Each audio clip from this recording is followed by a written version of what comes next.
السلام عليكم ورحمة الله وبركاته. أهلا بكم في مدونة حسن رضوان التعليمية.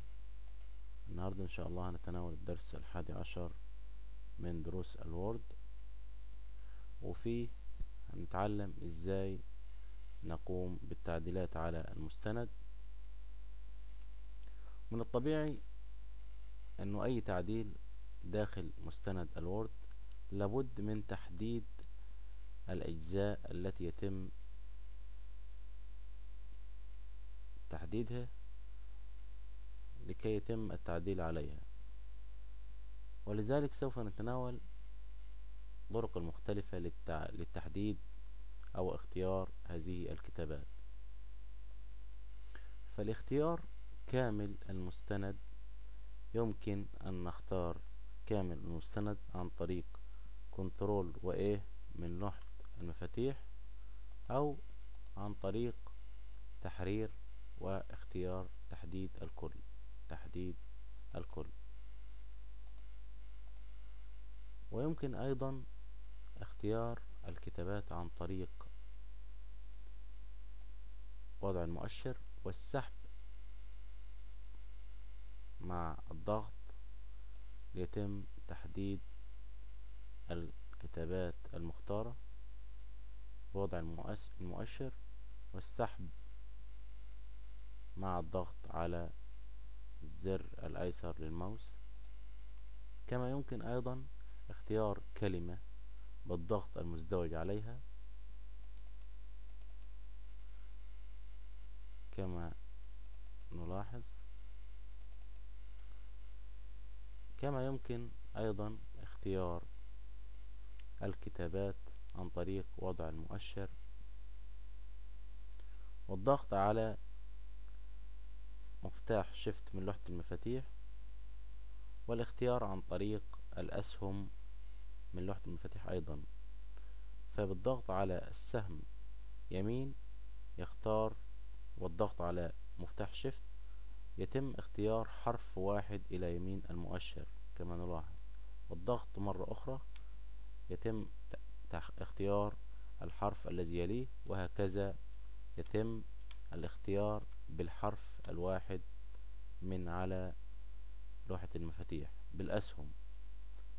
وبالعودة بالزر الأيسر للأسهم يتم إلغاء هذا التحديد حتى نصل إلى نقطة البداية، ثم بالسهم الأيسر أيضا يتم تحديد الأحرف إلى يسار المؤشر. أما السهم العلوي فيقوم بتحديد السطر العلوي، وهكذا كل ضغطة على السهم يتم تحديد سطر به أعلى هذا التحديد، والسهم إلى أسفل يتم إلغاء هذا التحديد حتى نصل إلى نقطة البداية، ثم يتم تحديد الكتابات إلى أسفل، وهكذا.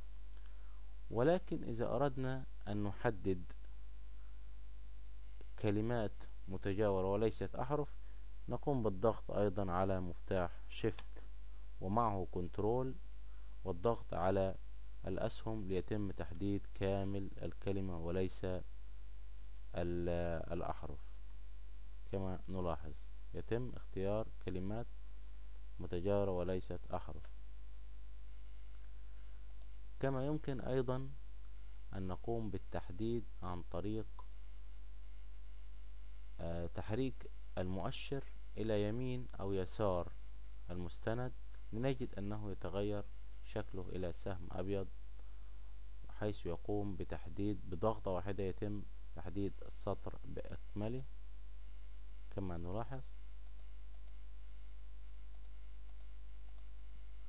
ويمكن أيضا تحديد أكثر من سطر عن طريق الضغط مع السحب والاستمرار في الضغط مع السحب لتحديد الأسطر التي نريدها كما نلاحظ.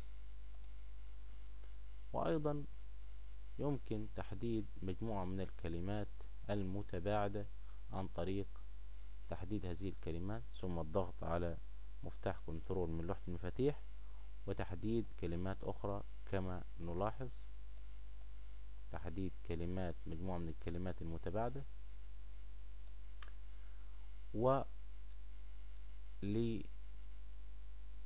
ولإزالة هذا التحديد من على كلمة من هذه الكلمات فقط، نضغط على كنترول ثم نضغط على هذا التحديد لنجد أنه يلغى تحديده.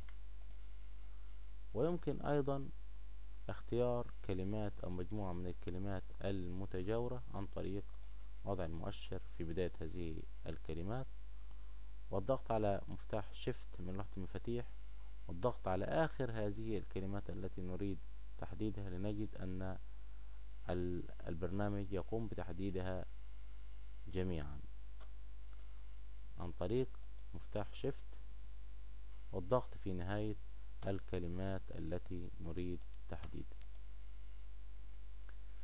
وكما نلاحظ أنه الهدف من التحديد هو إحداث نوع من المتغيرات، حيث أنه لا يتم التغيير إلا على الأجزاء المحددة فقط من المستند.